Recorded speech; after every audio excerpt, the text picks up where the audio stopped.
Fransa prezidentinin televiziya müraciəti və yeni reallıq yaratmaq qərarı. Emmanuel Macron müzakirələri Fransanın Avropa qitəsindəki digər müttəfiqlərini qorumaq üçün nüvə qarşısının alınmasını təşkil hazır. Təhlükə Rusiyadan gəlir və Amerikanın artıq onların yanında olmadığı halda hazırlıqlı olmaq lazım olduğu da qeyd edilir. Fransa prezidentinin Rusiyanın silahlanmağı davam etdiyini və 2030-cu ilə qədər ordusunu daha da artırmağı planlaşdırdığını qeyd edərək əlavə edilib ki, Rusiya təhlükəsi mövcuddur və Avropada ölkələri də təsir edir. Bunu Rusiyanın artıq Ukrayna münaqişəsini qlobal münaqişəyə çevirməsi də sübut edir. Fransa lideri həmçinin qeyd edib ki, ABŞ, Kanada və Meksikada olduğu kimi Avropada təriflər tətbiq edərsə hazırlı olmalıdırlar. Mən Fransa prezidenti Emmanuel Macrona aydın baxışına və sülhə nail olmaq üçün birgə səylərimizə görə minnətdaram. Ukrayna prezidenti bu barədə sosial şəbəkədə yazır. Vladimir Zelenskinin yazdığı kimi, sülh bir söz deyil, real olmalıdır ki, bu Ukraynanın təslim olması və ya parçalanması demək ola bilməz. Bu ədalətli, etibarlı, uzun müddətli olmalıdır və bunu ancaq Ukrayna, Avropa və bütün dünya üçün güclü, uzun müddətli, təhlükəsizlik zəmanətlərlə nail olmaq olar.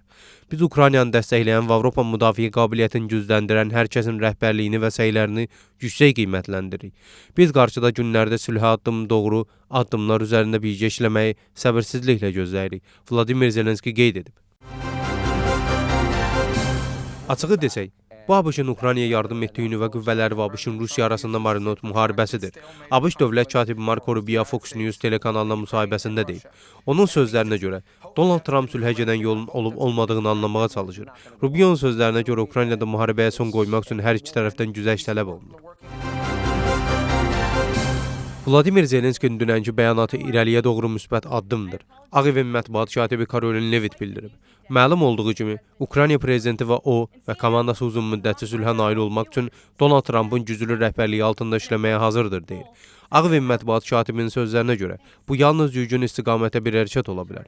Müxbirin administrasiyasının Ukraynaya hərbi yardımı bərpa etməyi nəzərdən keçirib-keçirməyəcəyini sualına Levit, bu müzakirə üçün pauzadır, deyib. Bundan əlavə Ağ Evin mətbuat katibi jurnalistin Ukrayna ilə kəşfiyyat məlumatlarının mübadiləsinin dayandırılması ilə bağlı sualına cavab verməyib.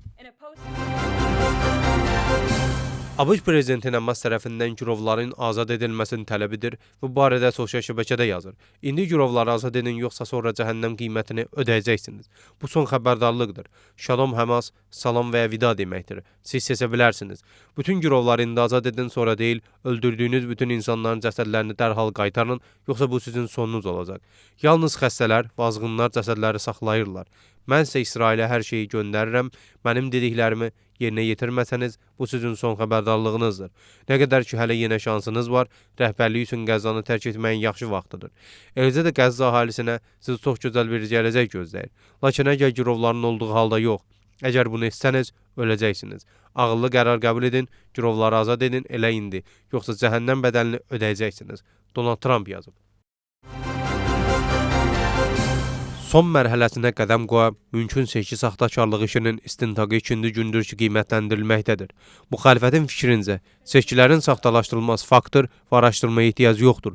Əksəriyyətin fikrincə, bütün suallara cavab verilməli idi və İsveç paralel hesablamanın nəticələrini dərc etmədi. Çünki bu, Mərkəzi Seçki Komiteyasının məlumatlarına uyğun gəlir və onların maraqlarına cavab vermir.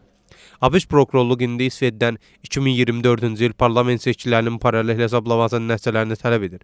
Təşkilat artıq 5 aydır ki, sənədlərini yaymaqdan imtina edir və baxmayaraq ki, bugün onlar materialı prokurorluğa təqdim edəcəklərini bəyan ediblər, ədalətli seçkilərin özü məlumatı Facebook sosial şəbəkəsində yaydığı bəyanatda yayıb və qısa zamanda qurumun direktorunun statusu da yayılıb.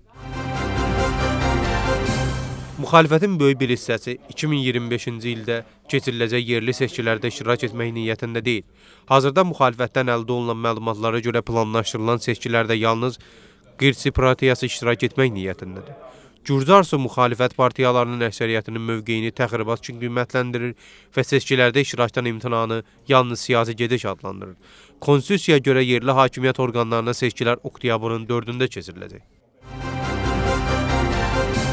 Siyasətçilər Mamuk Ağazaradzinin maneələri aşmış 4 koalisiyanı birləşdirməyi təşəbbüsünü yüksək qiymətləndirirlər. Lolo liderinin çağırışı ilə Sanmuz Zurabishvilinin aparıcılığı olanacağı alternativ siyasi mərkəz yaradılmalıdır. Mamuk Ağazaradzinin təşəbbüsü müxalifət arasında fikir ayrılığına səbəb olub. Bu təkliflə kimin və hansı şərtlərə razılaşacağı, müxalifətin Xəzər iddiası arasında birləşə biləcəyi hələlik məlum deyil. Müxalifət bir hissəsi təklif dəstəkləyir, daha böyük birlik və konsolidasiyanı əsas yol hesab edir. Qeyd ki, daha çox azadlığın üzvü Çodni Koberidze bəyan edir ki, Salomon Zurabišvilinin rəhbərlik etdiyi birlik olarsa, onun tərkibində olmayacaq, iqtidar komanda rəqiblərinin planlarını şübhə ilə yanaşır. Bizin Ivanishviliyə məxsus kriptovalyutanı mənimsəməkdə təqsirləndirilən Georgi Baçyaşvili barəsində həbs qəti imkan tədbiri prokurorluğun vəsadəti altında girovla əvəzlənib. Prokurorluğun sözlərinə görə, Baçyaşvili ölkəni qanunsuz tərk edib və onun ölkədən çıxması mane olan məhkəmə qərarı pozub. Sözgədən iş üzrə məhkəmə prosesi artıq yekunlaşmaq üzrədir. Bugün müdafiə tərəfindən dəlil təqdimatı Baçyaşvili ölkəni tərk etdiyinə görə müttəhimsiz keçirilib. Gürcüstan Mizya Maqlobelin 53 günlük həbsdən sonra azad etməlidir. Jurnalistlər Müdafiə Komitəsi barədə bəyanat yayıb. Bəyanatda qeyd olunur ki, jurnalist Müdafiə Komitəsi Batumelev və Net qəzeti qəzetələrinin təsisçisi Mizya Maqlobelin həbsini pisləyir. Gürcüstan rəsmiləri tərəfindən Mizya Maqlobelin təqib edilməsi açıq-aşkar cəzalandırıcıdır və polisin jurnalistlərə qarşı vəhşicəsinə hücumların cəzasız qalmasını nəzərə alsaq, onu daha da hiddətləndirir. Hökumət dərhal Mizya Maqlobelini azad etməlidir. Jurnalistlərin Müdafiə Komitəsinin proqram koordinatoru bildirib. Daxili İşlər Nazirinin məlumatına görə Krabkov işçilərinə hücumla bağlı bir nəfər həbs edilib. Dünən sosial şəbəkələrdə Rustaveli prospektində hər gün keçirilən etirazlarda, aksiyalarda təhlükəsiz şəkildə qəhvə süfrəsi verən Krabkov işçilərinin küçədə hücuma maruz qalması ilə bağlı məlumat yayılıb. Birinci Kristin özü də sosial şəbəkədə hadisə ilə bağlı yazıb.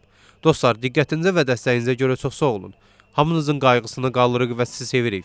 Heç nədən qorxmuruq, artıq evdəyik, istintaqı gözləyirik. Təəssüf ki, istintaq davam edərkən təfərrüatları müzakirə edə bilmərəm. Xəstələrə gəlincə, öz dişimdə damağım zırılıb, implanta ehtiyacım var, Barbinin burnunu sınıb, səhər əməliyyat olacaq. Daxili İşlər Naziri də insidentə münasibət bildirib. Tbilisin rayonlarından birində Krabkov işçilərinin əməkdaşları arasında mağazada bir şəxslə müqayisə baş verib. Daha sonra bu mağazanın qarşısında şifahi və fiziki qarşıdurmaya çevrilib.